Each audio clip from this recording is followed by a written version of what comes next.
Mesdames et messieurs, bonsoir et merci d'être au rendez-vous de cette session d'information sur Canal 3 Bénin. Au sommaire de ce journal, ils se disent patriotes, mais ils ont du mal à fredonner sans faute les couplets de l'hymne national de leur pays.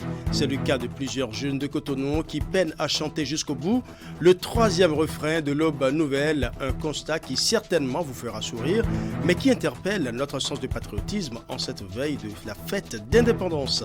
Les détails dans un instant. Nous parlerons également dans ce journal de ces hommes non identifiés qui sont souvent auteurs d'attaques dans les zones reculées du Septentrion, des attaques que repoussent au quotidien les forces armées béninoises de plus en plus équipées pour mieux combattre ce phénomène de jour comme de nuit. Quelle perception les citoyens ont-ils des matériels et des ressources humaines considérables déployés sur le terrain pour faire face à ces hommes sans foi ni loi? Les éléments de réponse dans le micro-trottoir réalisé par la rédaction de Canal 3 Bénin. Et nous resterons dans le Septentrion pour souhaiter un happy birthday à la radio Fraternité FM de Parakou qui fête ses 20 ans d'existence ce lundi 31 juillet 2023. C'est la toute première radio privée commerciale généraliste qui a révolutionné le monde des médias dans le Septentrion et qui se positionne comme leader en termes de mise à disposition de la vraie information. Tout sur cette radio dans ce journal. Voilà pour les titres, mesdames et messieurs. À nouveau, bonsoir. Au nord Bénin, les attaques sporadiques des hommes armés non identifiés entraînent parfois des pertes en vies humaines. Prenant la mesure de la situation, le gouvernement du président Patrice Talon a doté les forces armées béninoises de moyens conséquents pour combattre ce phénomène. De jour comme de nuit, les forces de défense et de sécurité patrouillent pour assurer la sécurité des personnes et des biens, surtout dans les zones en proie à ces attaques terroristes. Quelle perception les citoyens ont-ils des matériels et des ressources humaines considérables déployés sur le terrain pour faire face à ces hommes sans foi ni loi? Les éléments de réponse dans ce micro-trottoir réalisé par Abdou Sahabi Idrissou et Alassane Harouna. Il faut dire que l'image de l'armée s'est assainie. L'armée force l'admiration aujourd'hui. L'armée béninoise nous satisfait pour le moment. Sauf que nous restons un peu sur notre soif. Parce que vous savez, lorsque vous avez des difficultés, quel que soit ce qu'on fait comme effort pour vous sortir de la difficulté, tant que la difficulté n'est pas terminée, c'est que rien n'est encore fait. Donc on souhaite que le gouvernement fasse plus pour cette armée, la doter suffisamment de moyens, d'abord moyens roulants, et aussi des armements, parce que vous n'êtes pas sans savoir que nous sommes face à une menace terroriste qui inquiète plus d'un. Bon, les hélicoptères sillonnent, mais ce n'est pas encore ce que nous voulons seulement. Nous voulons être sûrs qu'il n'y a plus rien. C'est vrai que le risque zéro n'existe pas, mais notre souhait est que nous nous rendons compte que le Bénin est éloigné de la menace terroriste et qu'on puisse vaquer à nos occupations tranquillement, sans être inquiété.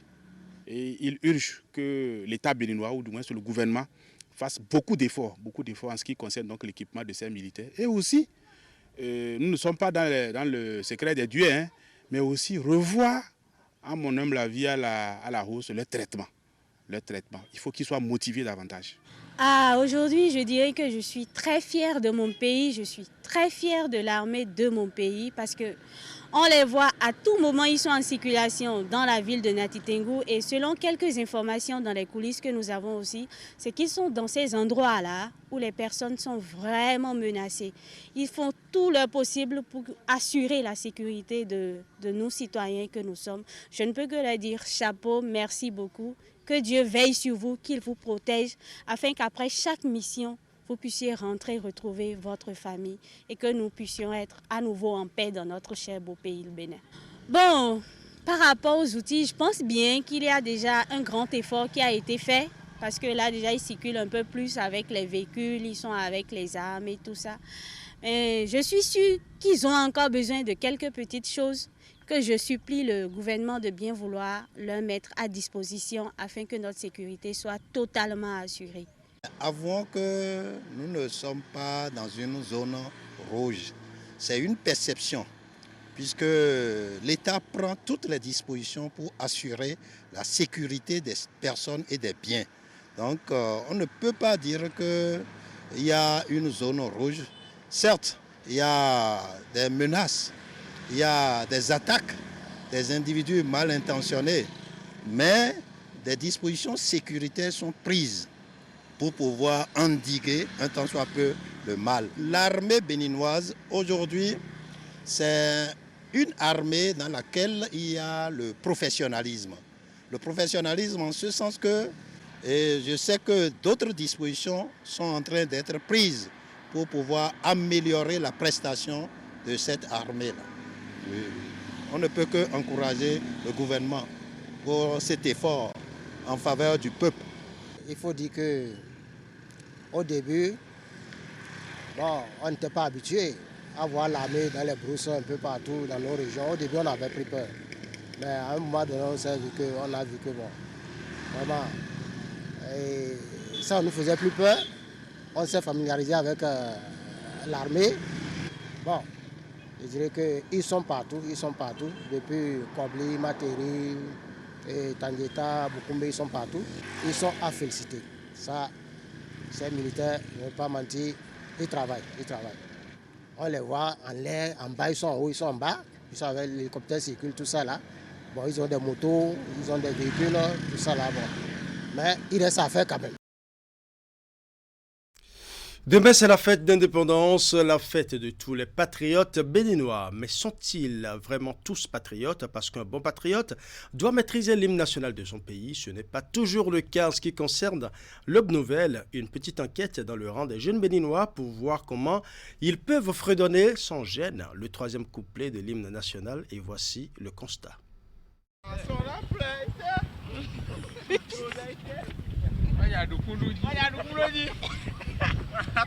Tes mots, âme soleil, tes palmiers, ta verdure, ta béné partout fond, ta vive parure.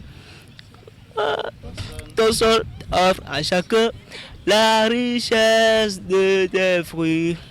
Bénin désormais que tes fils tous unis, d'un fraternel et l'un partage l'espérance de te à jamais heure dans l'abondance, enfant du Bénin. Oh, fraternité, c'est bon. Fraternité, c'est bon. Eh, copie, je l'ai mis au télé. Troisième couplet, il t'a dit.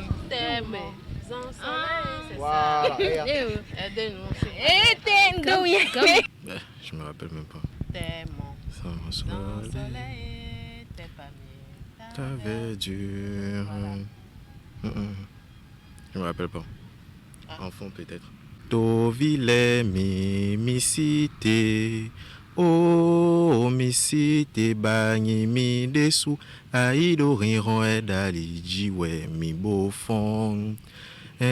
Si we ho nou we yolo e fon wo so akpakpa togbo mi ton lebo yego dogo men lobo pan kombo van kan po ho men ron pan bo iso so nou bo kanjo konyan yi bi vanyan beneto vile mi cité Tellement sans soleil, tes palmiers, ta verdure, cher Bénin partout font ta vive parure.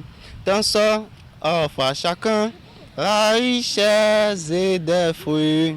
Bénin désormais que tes fils tous unis, d'un fraternel et l'on partage l'espérance de te voir à jamais heureux dans l'abondance, enfant du Bénin debout.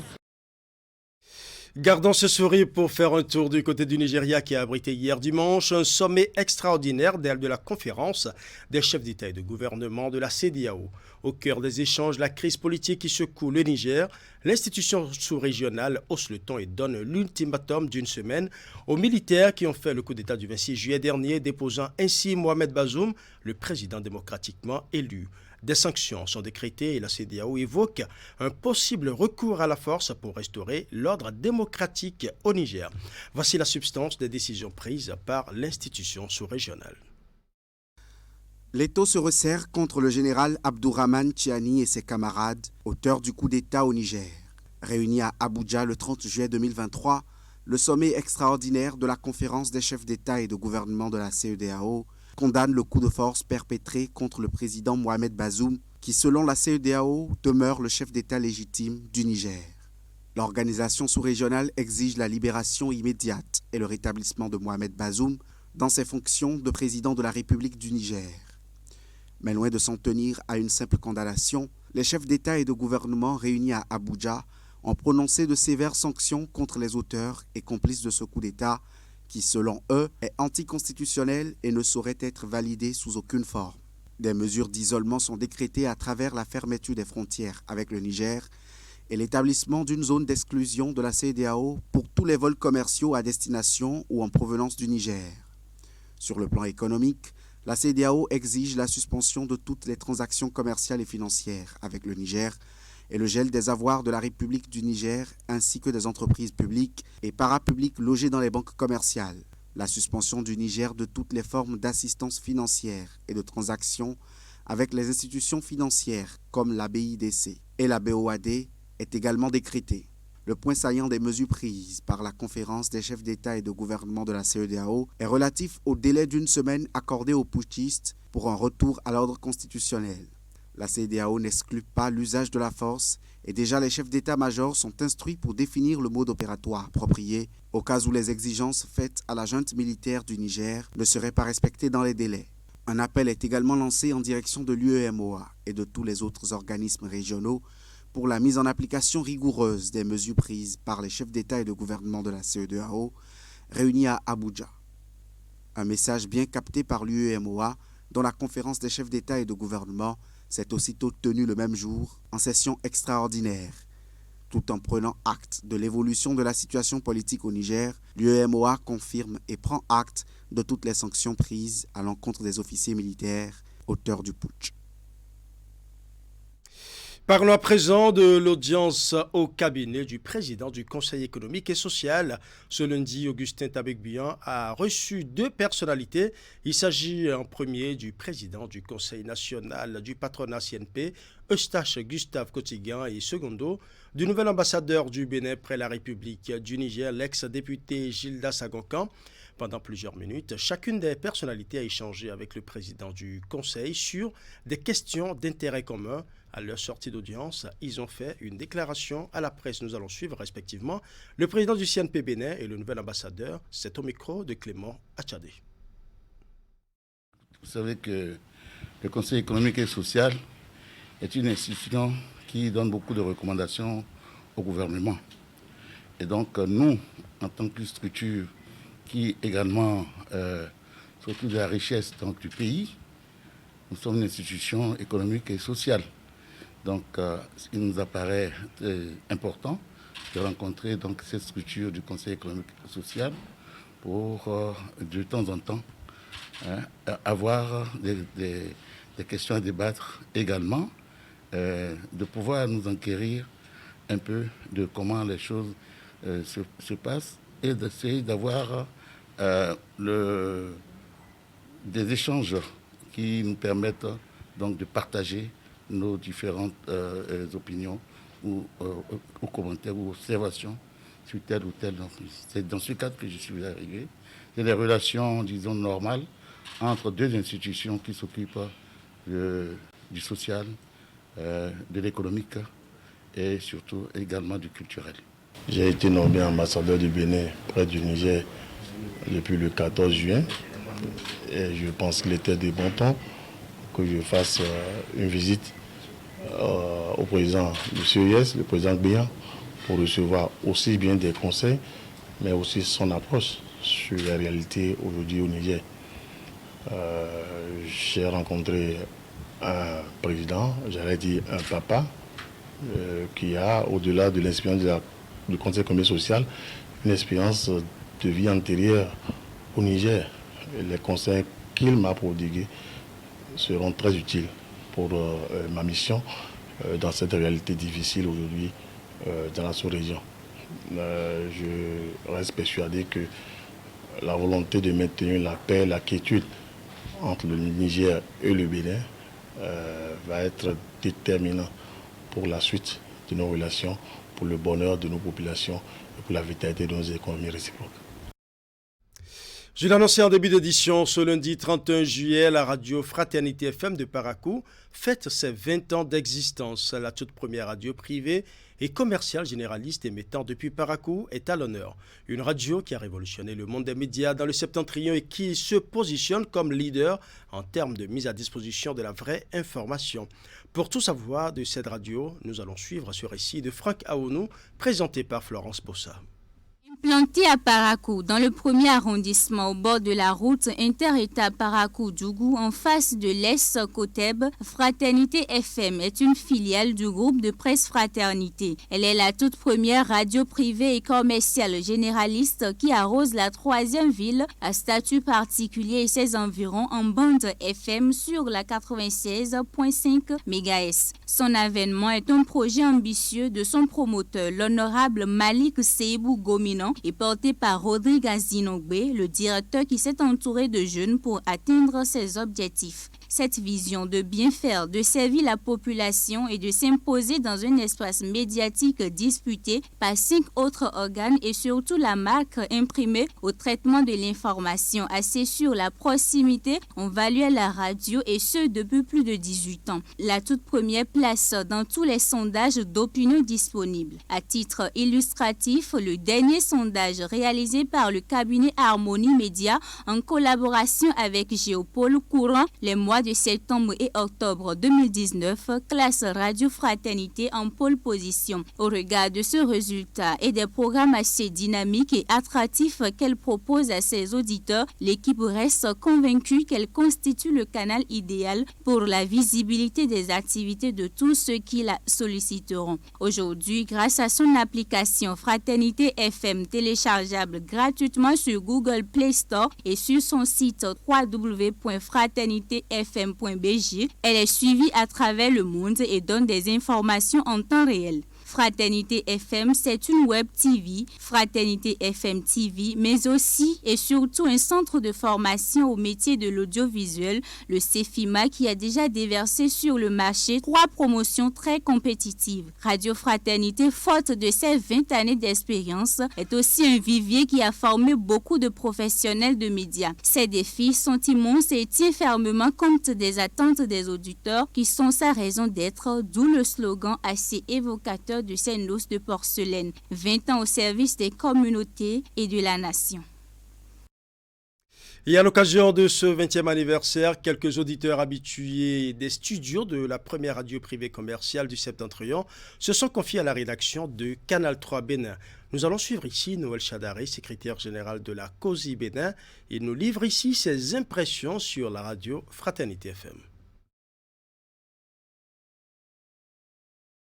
Je dois dire que c'est une radio il y a 20 ans. Maintenant, vous faites les 20 ans. Et il y a 20 ans, c'est une radio qui est née avec les dents. On a vu un peu 20 ans après que c'est une radio de référence. Au début, c'était la radio qui était écoutée, largement écoutée, et que ça continue d'être largement écoutée par les auditeurs du Septentrion, par la qualité de la prestation des journalistes, par l'équilibre de l'information. Ça, il faut le dire. C'est une radio qui ne prend pas position, n'est pas une radio à la solde d'un groupe, d'un parti, mais c'est une radio qui fait l'équilibre de l'information. Et on a vu des talents passer par là. Je me rappelle un peu, on a vu Wilfried Azinogbe, Rodrigue Azinogbe, je veux dire, passer par là, au Kambawagi, à Kimé, à Dandédian, et vous-même, Franck, on a le sentiment que c'est une radio qui est une sorte d'arrière-plan de Canal 3, parce que c'est la pépinière qui fait de bons plans, après qui sont exploités par la télévision Canal 3, et on voit la qualité des journalistes que nous avons. Donc je dois rendre un vibrant hommage à ceux qui ont eu l'idée d'implanter cette radio-là à Parakou, parce qu'ils ne se sont pas trompés. On a de l'information de qualité, et on a des émissions de qualité, on a de l'information qui est équilibrée, n'est-ce pas, et donc et de très bons journalistes qui font un travail avec beaucoup de professionnalisme. Le secrétaire général de la COSI Bénin a aussi saisi l'occasion pour formuler des vœux à l'endroit de la radio Fraternité FM de Parakou. Nous allons suivre son message au micro de Franck Aounou. je souhaite que cette radio soit écoutée bien au-delà de Parakou. C'est vrai que c'est à certains endroits qui sont où on peut suivre Fraternité, mais vu le travail qui se fait, et pourquoi pas ne pas pouvoir couvrir tout le septentrion. Ça doit être une ambition. Est-ce que cela est possible? Déjà commencer par le septentrion pour que ce soit écouté à Kandi, à Malanville, à Natitengou. On reçoit difficilement, mais bon, un peu partout dans le septentrion. Et après, voir comment faire pour devenir une radio d'une envergure nationale. C'est un peu cela, moi, que je souhaite, parce qu'il y a de très bonnes choses qui se font sur cette radio. Et je lui souhaite, n'est-ce pas, 20 ans après, je souhaite à cette radio de grandir davantage, d'occuper l'espace médiatique. C'est mon souhait. Tout le malheur que je lui souhaite, c'est d'occuper tout l'espace médiatique de notre pays, de continuer de faire de très bonnes émissions et de sortir des journalistes de qualité comme on en a vu sortir de là. Et c'est par ces bons voeux du secrétaire général de la COSI Bénin que nous allons refermer ce journal en souhaitant une fois encore un joyeux anniversaire à tous les acteurs et à tous les auditeurs de Fraternité FM et surtout bravo à tous ceux qui ont imprimé leur marque dans l'histoire de cette radio privée depuis sa première mise en onde jusqu'à ce jour. Ce sera tout pour ce journal. Merci pour votre aimable attention. Bonne soirée chez vous.